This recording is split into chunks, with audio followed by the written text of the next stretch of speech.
ಅದೇ ಕೆಲವೊಂದು ಮುಸ್ಲಿಂ ಲೀಡರ್ಸ್ಗಳು ಷಡ್ಯಂತ್ರ ಮಾಡಿದ್ರು, ಕ್ರಮಕ್ಕೆ ಆಗ್ಬೇಕು ಅಂತೇಳಿ. ಅದಕ್ಕೆ ಸಸ್ಪೆಂಡ್ ಗಿಂತ ಮುಂಚೆ ಇವರು ರಾಜೀನಾಮೆ ಕೊಟ್ಟಿದ್ದಾರೆ ಅಂತೇಳಿ. ಅಬ್ದುಲ್ ಜಬ್ಬಾರ್ ಅವರು ರಾಜೀನಾಮೆ ಕೊಟ್ಟಿದ್ದಾರೆ ಅಲ್ಪಸಂಖ್ಯಾತರ ಘಟಕಕ್ಕೆ, ರಾಜ್ಯಾಧ್ಯಕ್ಷ MLCಗೆ ಅಲ್ಪಸಂಖ್ಯಾತ ರಾಜಸ್ಥಾನಕ್ಕೆ.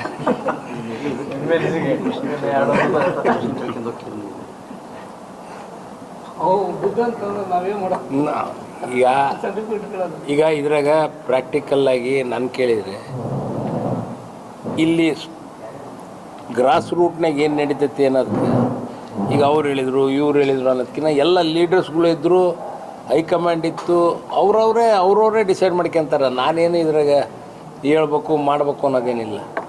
ಅವರು ಏನು ಪ್ರಾಕ್ಟಿಕಲ್ಲಾಗಿ ಏನೇನು ನಡೆದೈತಿ ಅನ್ನೋದು ಅವ್ರಿಗೆ ಗೊತ್ತು, ನನಗಿನ್ನ ಜಾಸ್ತಿ ಅಲ್ರ. ಹಾಗಾಗಿ ನಾನು ಇದ್ರ ಬಗ್ಗೆ ಅಷ್ಟು ನಾನು ಡೀಪಾಗಿ ಹೋಗಿಲ್ಲ ನೋಡ್ರಪ್ಪ. ಇದ್ರ ಬಗ್ಗೆ ನಾನು ತಲೆನೇ ಕೆಡಿಸ್ಕೊಳಲ್ಲ. ಏನು ಹೊಸ್ದಾಗಿ ಮಾಡ್ತಿಲ್ಲ, ಇದು 94ಇಂದ ಅದೇ ಕೆಲಸ ಮಾಡಿರೋದು. ಅವಾಗ ಮುಚ್ಚು ಮಾಡ್ತಿದ್ರು, ಈಗ ಓಪನ್ ಆಗಿ ಮಾಡ್ತಿದ್ದಾರೆ ಅಷ್ಟೇ. ಜಮೀರ್ ಅಹಮದ್ ಅವರೇನೋ ಫಂಡಿಂಗ್ ಮಾಡಿದ್ರು ಅಂತ ಗೊತ್ತಿಲ್ಲಪ್ಪ, ನನಗೆ ಗೊತ್ತಿಲ್ಲ. ಸುಳ್ಳಿರ್ಬೋದು, ನನಗೇನೋ ಗೊತ್ತಿಲ್ಲ. ಹಂಗೆ ಯಾಕೆ ಫಂಡಿಂಗ್ ಮಾಡ್ತಾರೆ ಅವರು?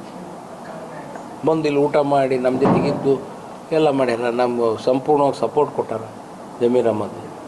ನನಗೇನೋ ಡೌಟಪ್ಪ, ಅವೆಲ್ಲ ಸುಳ್ಳು. ಒಂದು ಕ್ಯಾನ್ವಸ್ಗೆ ಬಂದಿಲ್ಲ ಅವರು ಇಲ್ಲ ಎರಡು ಹತ್ರ ಅವ್ರಿಗೆ ಕೇರಳ ಮತ್ತು ಬಾಗಲಕೋಟೆಗೆ ಹೋಗ್ಬೇಕಾಯ್ತು. ಆ ದೃಷ್ಟಿಯಾಗಿ ಅವ್ರು ಹೇಳೇಬೋದು, ಬರ್ಬೇಕಾದ್ರೆ ಹೇಳೇಬೋದು. ನಿನ್ನೆ ಪ್ರೆಸ್ ಮೀಟ್ ಮಾಡಿದ್ರು ಸರ್ ರಿಜ್ವಾನ್ ಅವರು.